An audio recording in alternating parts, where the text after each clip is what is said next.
Егмонт България представя.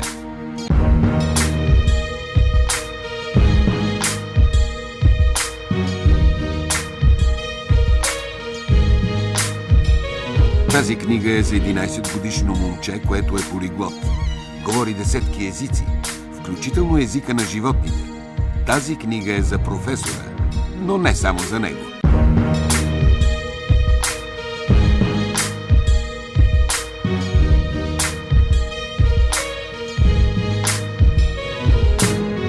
Тази книга е за скрит някъде в Африка огромен диамант, който струва 100 милиона евро. Тази книга е за съкровище, но не само за него.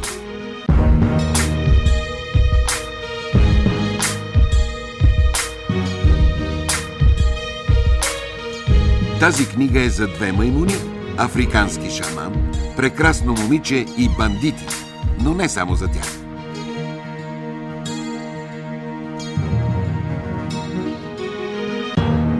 Тази книга е за теб. Ще я разтвориш ли? Приключението те очаква.